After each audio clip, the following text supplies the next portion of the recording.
Hey YouTube, and thanks for watching Junkworks Garage. We're working on spring now here, and I tried putting the spring up here where it originally was, and it's just too far away. If I'd been thinking, I would have realized that, pulling as hard as I had to get that on there, that was using up the spring in the spring. And really, you don't want it to be pulling on it too much, if anything at all, probably when it's at rest. Otherwise you lose the spring in your spring anyway. And so I kind of started messing with it about where it sits naturally, and that feels pretty good right there. So my plan is to hook something to this right here, which is holding the kick down lever on. So I need to go to my box of, or shelf of, doodads and thingamajigs and metal and stuff, and see what I can find. And this is just bent pieces of metal with holes in them, a lot of them, or things where if I just need a little bracket or need to build something like that, I can come in here and look for stuff. So I'm back with the piece of metal here, and I want to hook it to this right here. Well, not to this, but to the bolt that bolts this down, because I really don't want to be pulling anything out of the intake manifold or anything like that. And so I can pull this out without, you know, worrying about a leak or something like that later on down the road.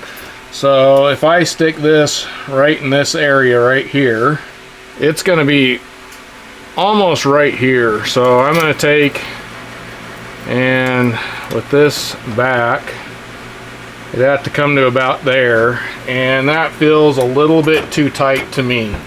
I'm definitely pulling on that spring a bunch, so I need to measure that out and kind of maybe go see if I can find something a little longer.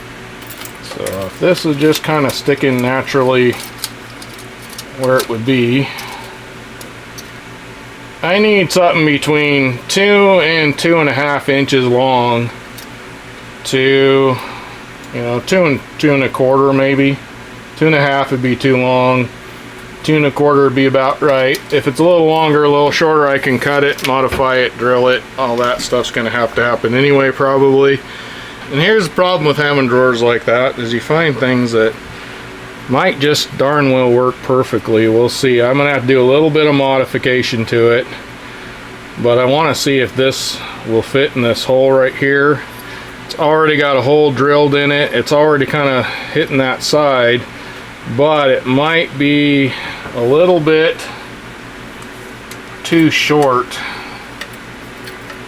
I'm not sure. Nope, I think that'll be perfect. I mean, it's like it was made for it. But here's the problem, why I'm finding this a problem, is I can't tell you how to build that or what that came off of or anything like that. All I can tell you is you really need a drawer or a box or something that has stuff like this, that for some reason you said, you know what, someday I'm going to make a bracket out of that, and there it is, already pre-made pretty much perfectly for me, and it even looks almost like it was built for it. Unfortunately, I do think the hole, I'm going to have to cut off this whole edge right here for this to work. But I think I'm going to try that out and see what happens. You can bend a little bracket like that pretty easily. You could probably just do a straight bracket from here to here. Put a hole here and a hole here and have a straight bracket with no bends or nothing. But I will say, things with bends in them tend to look like, yet again, they were made for it for some reason, even if you don't need the bend. So it is a little tip and trick, I guess you would say, right there. If you can find things that look like they were made that way to function a certain way, even if that function isn't real, it can kind of make something look a little bit better.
Alright, and there you go. I think, for all intents and purposes, that is going to be perfect.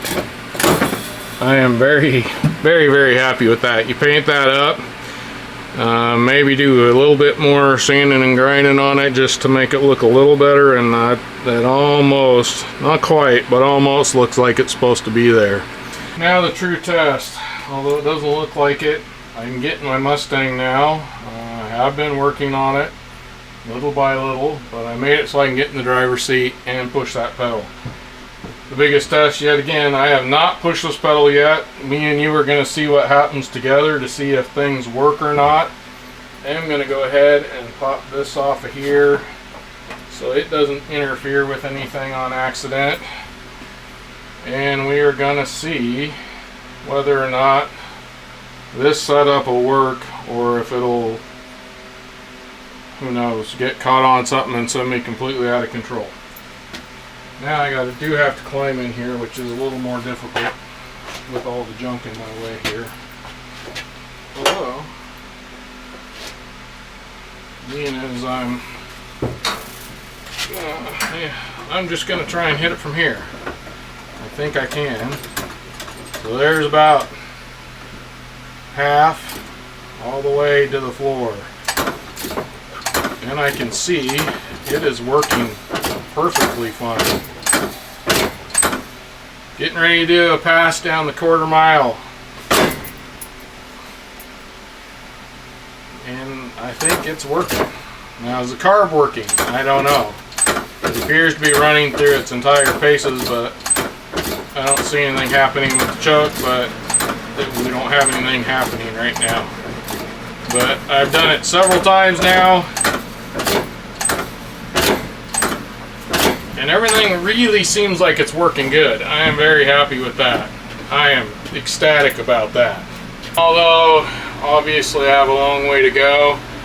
That is one step closer to being able to put some fuel on this thing and get it to start up. So that is my kind of next goal. I need to put some antifreeze in this thing, fill it up. I got to get the distributor in it. So actually the distributor is probably the next thing I need to work on.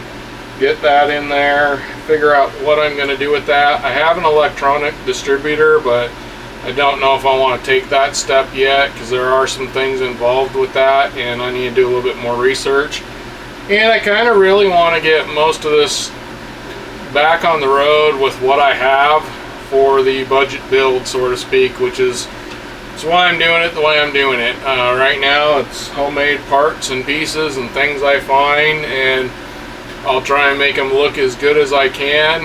This Mustang is going to be a custom Mustang in the end, so I'm not worried about having the parts and pieces be perfect. Now, for those of you that don't like that, go talk to Carroll Shelby, because he took Mustangs like these and he customized them regardless, and they're worth a heck of a lot more than this thing is. So for those of you that comment to people about customizing the cars, it's been done for a long time. There is no shortage of these cars.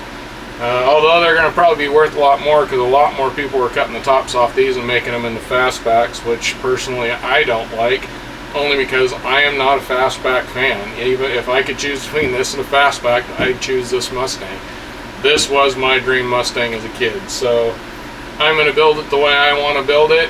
So for those of you out there that enjoy those kind of things, I'm going to be doing a lot of custom things to this.